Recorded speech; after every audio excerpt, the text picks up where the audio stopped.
你好，這個視頻將引導你完成如何編輯你的屬會成員。一旦登錄到 Lion Portal， 從主頁中選擇 My Club。如果你有權管理成員，你將看到一個藍色按鈕，管理屬會會員繼續並選擇該按鈕開始。你將看到可用的選項，管理屬會內的成員，選擇編輯會員，然後選擇下一步。從成員列表中選擇你要編輯的成員。如果你有大量成員列表，你也可以使用上面的搜索欄，並輸入個人姓名或成員 ID。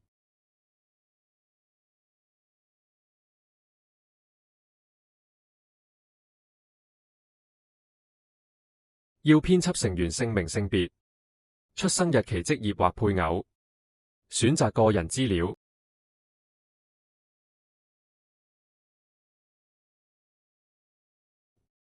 要編輯會員的電話號碼或電子郵件地址，選擇聯絡資料。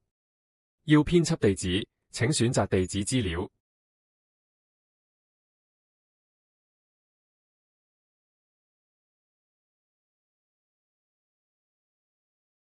會員類型我很快會作出示範，你也可以選擇保薦會員，並選擇下一步。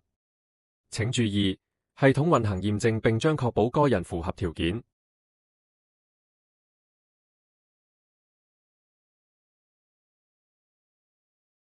這些選項中的大多數都是非常基本的，你只需選擇你想要的選項。我將使用會員類型在本例中進行更改，以引導你完成當你進行這些類型的更改時會發生什麼。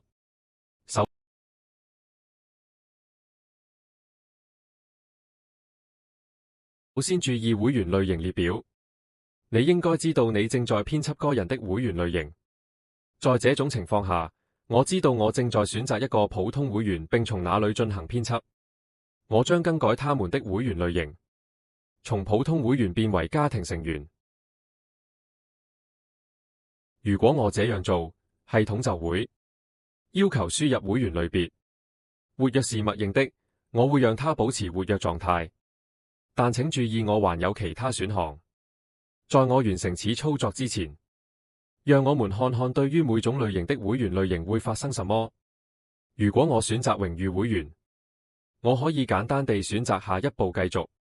如果我選擇年輕師友或學生會員，系統將驗證此人是否符合這些類型。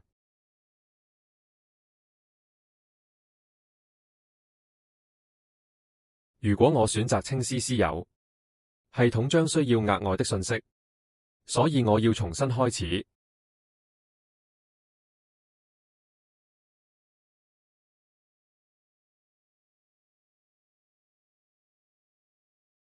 我要編輯成員並更改他們的會員類型，從普通會員到家庭成員。一旦我進入，我會選擇家庭成員，我會把它保持為活躍狀態。下一步，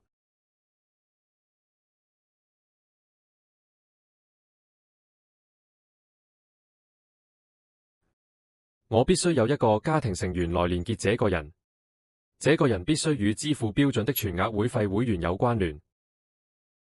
這是符合條件的會員列表，選擇合適的人。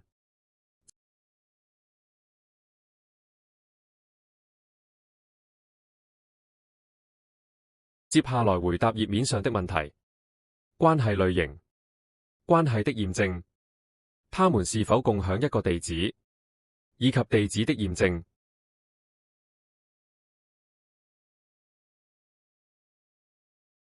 系統現在將提供一個選項，免除家庭成員折扣，確保仔細閱讀消息。這裡表明通過免除折扣，該成員將成為全額付費成員。只要他們在全額會費支付會員連續服務1年0 1天，該成員將計入屬會的代表權利。要免除折扣，請選擇框，否則選擇下一步。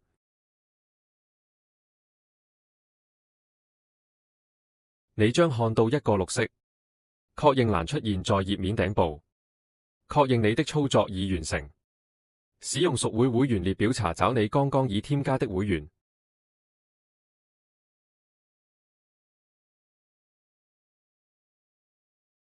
為了更容易閱讀，你可以擴展列表查看所有內容。編輯會員現已完成，謝謝。